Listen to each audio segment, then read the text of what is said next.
할렐루야!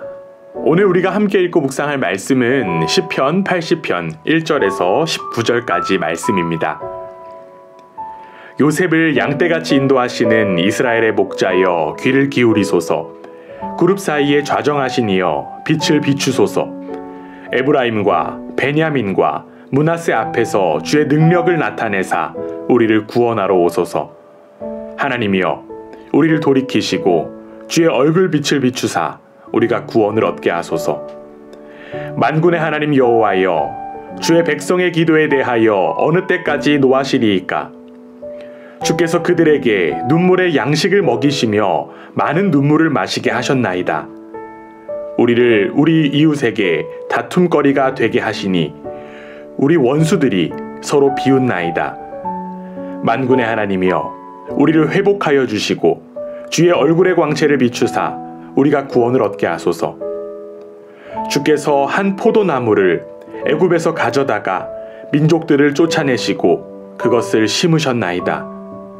주께서 그 앞서 가꾸셨으므로 그 뿌리가 깊이 박혀서 땅에 가득하며 그 그늘이 산들을 가리고 그 가지는 하나님의 백향목 같으며 그 가지가 바닥까지 뻗고 넝쿨이 땅까지 미쳤거늘 주께서 어찌하여 그 담을 허시사 길을 지나가는 모든 이들이 그것을 따게 하셨나이까? 숲속의 멧돼지들이 상해하며 들짐승들이 먹나이다. 만군의 하나님이여 구하옵나니 돌아오소서. 하늘에서 굽어보시고 이 포도나무를 돌보소서. 주의 오른손으로 심으신 줄기요 주를 위하여 힘있게 하신 가지니이다. 그것이 불타고 배임을 당하며 주의 면책으로 말미암아 멸망하오니 주의 오른쪽에 있는 자 곧 주를 위하여 힘있게 하신 인자에게 주의 손을 얹으소서. 그리하시면 우리가 주에게서 물러가지 아니하오리니 우리를 소생하게 하소서. 우리가 주의 이름을 부르리이다. 만군의 하나님 여호와여 우리를 돌이켜주시고 주의 얼굴의 광채를 우리에게 비추소서. 우리가 구원을 얻으리이다. 아멘. 하나님의 주권을 믿고 따르며 살아가는 여러분 모두를 주님의 이름으로 축복합니다. 하나님의 백성들에게 가장 중요한 것은 하나님에 대한 인식입니다. 미국의 A.W. 토저 목사님은 이렇게 이야기합니다. 우리가 하나님에 대하여 생각할 때 마음에 떠오르는 생각이 가장 중요하다. 하나님은 다양한 이미지로 우리에게 다가오시기 때문에 우리는 다양한 고백들을 할 수 있습니다. 그러나 때로는 나만의 한계에 갇혀서 하나님의 이미지를 오해할 수도 있습니다. 그렇기 때문에 우리는 말씀을 통해 하나님을 만나고 그 이미지를 나의 하나님으로 고백할 수 있어야만 합니다. 오늘 우리가 함께 읽고 묵상한 시편의 말씀에서 시인은 다양한 하나님의 이미지를 고백하고 있습니다. 첫 번째로 시인은 하나님을 향해 인도하시는 목자라고 고백합니다. 오늘 본문 1절입니다. 요셉을 양떼같이 인도하시는 이스라엘의 목자여 귀를 기울이소서. 그룹 사이에 좌정하신 이여 빛을 비추소서. 시인은 양떼를 이끄는 목자와 같이 하나님께서 이스라엘을 이끌어 주시기를 소망했습니다. 왜냐하면 이 시인이 처한 이스라엘의 현실이 마치 목자를 잃고 제갈길로 흩어진 양과 같았기 때문입니다. 양들은 목자를 잃으면 생명을 보존할 수가 없습니다. 물론 목자가 잘못해서 양들이 길을 잃은 것은 결코 아닙니다. 그럼에도 불구하고 양들이 살기 위해서는 목자가 반드시 필요하기에 시인은 이스라엘을 구원하실 그 하나님을 향해 간청하고 있는 것입니다. 이스라엘과 같이 우리도 길을 잃고 헤맬 때가 너무나도 많습니다.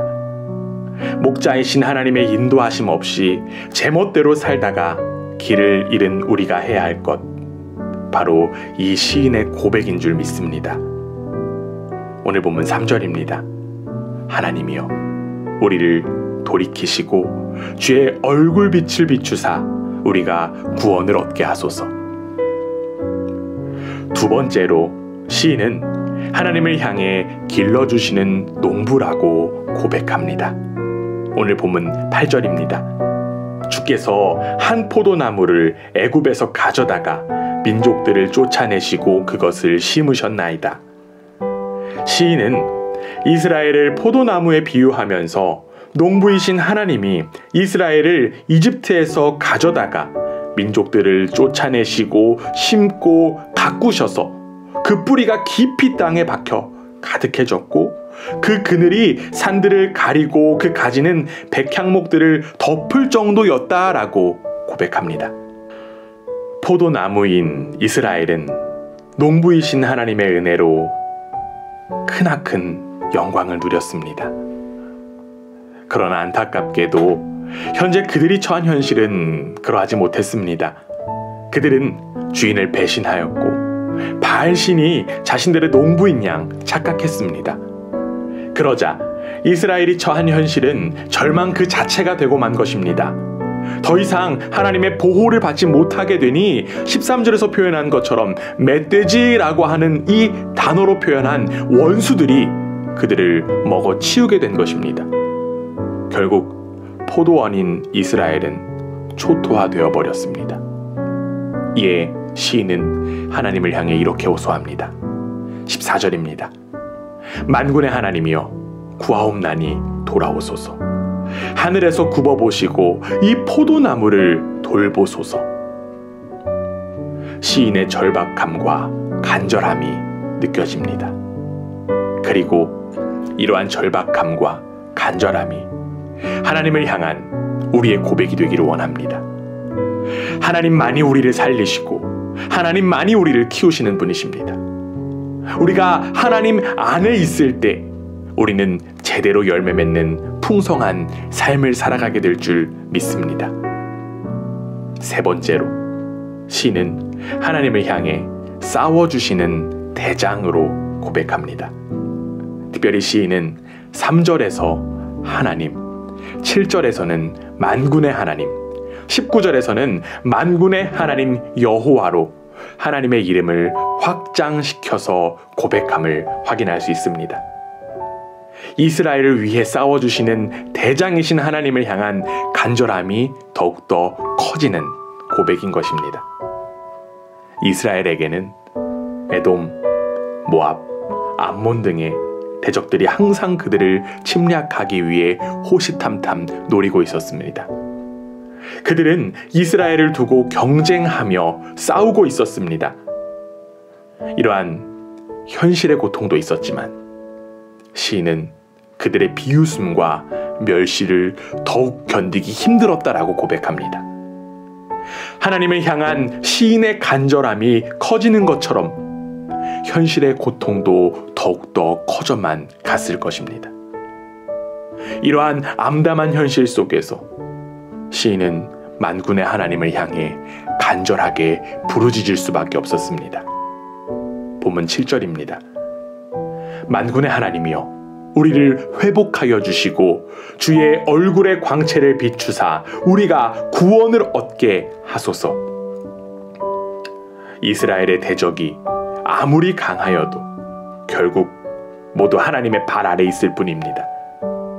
우리의 삶도 수많은 영적 전쟁을 치르고 있습니다. 하나님의 원수들은 우리를 향해 호시탐탐 노리고 있어 때로는 굴복당하기도 하고 때로는 비웃음거리가 되기도 합니다. 이러한 상황 속에서 좌절하기보다 우리는 우리의 대장 되시는 하나님을 향해 부르짖을 수 있어야만 합니다. 우리가 강해서 이기는 것이 아니라 하나님께서 이미 승리하셨기에 우리도 승리할 수 있습니다. 우리의 주인이신 하나님의 주권을 바라보며 오늘 하루도 하나님을 향해 간절하게 부르짖는 우리 모두가 되기를 원합니다. 우리는 착각에서 벗어나야만 합니다. 스스로를 목자, 주인, 대장이라고 여기는 그 모습에서 돌이키기 원합니다. 그 이미지는 나의 이미지 또는 다른 누군가의 이미지가 아니라 하나님만의 이미지입니다. 우리의 목자가 되시어 인도하시는 주님, 우리의 주인이 되시어 생명을 공급하시는 주님, 우리의 대장 되시어 싸워주시는 주님이 바로 저와 여러분의 하나님입니다. 하나님의 얼굴을 간절히 구하는 복된 하루가 되기를 주님의 이름으로 간절히 원합니다. 아멘.